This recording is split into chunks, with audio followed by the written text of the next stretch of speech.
ACL की surgery के बाद घुटने में दर्द हो रहा है, कट कट कट के आवाज़ आ रही है, सीढ़ी चढ़ने में दिक्कत है, भागने में दिक्कत है, डर लग रहा है। आखिर क्या कर सकते हैं, कैसे हम ठीक हो सकते हैं? ऐसे तो इसके बहुत सारे कारण रहते हैं कि नॉन एनाटॉमिकल एसीएल बन गया या एसीएल ठीक से नहीं बना। जो सबसे बड़ा कारण है दोस्तों वो है एक्सरसाइजेज ना करना। क्या आपको जो एक्सरसाइज दी गई वो आप कर रहे हो, पर आपने अपनी एक्सरसाइज को इंक्रीज नहीं किया। तो अगर आपने एडवांस एसीएल रिहेबिलिटेशन नहीं किया जिसके अंदर ड्रिल्स आती है जैसे running, jumping, pivot, eccentric mode में एक्सरसाइज करना, बैलेंस ट्रेनिंग करना, स्टेबिलिटी ट्रेनिंग करना, चेंज ऑफ डायरेक्शंस, ये सब अगर आप नहीं कर रहे हो तो आपका लिगामेंट कभी मजबूत नहीं होगा और उसमें कट कट की आवाज़ आ सकती है घुटने में से, घुटना घिस सकता है, दर्द हो सकता है, सीढ़ी चढ़ने में उतरने में दिक्कत हो सकती है। एक्सरसाइज है आपको एक एक्सपर्ट फिजियोथेरेपिस्ट जो एसीएल के रोज पेशेंट देखता है और बैक टू स्पोर्ट्स तक के लेवल का पेशेंट देखता है, वो ही करा सकता है। नॉर्मल फिजियोथेरेपिस्ट नहीं करा पाएंगे। आप हमें संपर्क कर सकते हैं, हम आपकी एक्सरसाइजेज ऑनलाइन करा सकते हैं, घर बैठे बैठे करा सकते हैं। 6 महीने तक कराएंगे, बैक टू स्पोर्ट्स तक कराएंगे और आपको ये समस्याएं काफ़ी हद तक ठीक हो जाएगी और दोबारा फ्यूचर में इस लिगामेंट के टूटने का चांसेस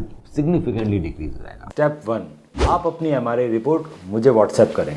स्टेप 2, मैं आपकी एमआरआई रिपोर्ट को डिटेल में स्टडी करके बताऊंगा कि क्या हम आपको बिना सर्जरी के ठीक कर सकते हैं। स्टेप 3, जब आप मुझसे मिलने आएंगे तो मैं आपके नी का डिटेल्ड फिजिकल एग्जामिनेशन करूंगा, आपकी फिल्म्स को डिटेल में देखा जाएगा और उसको देखते हुए आपसे ट्रीटमेंट ऑप्शंस डिस्कस किए जाएंगे। आज ही अपनी एमआरआई रिपोर्ट हमें व्हाट्सएप करें।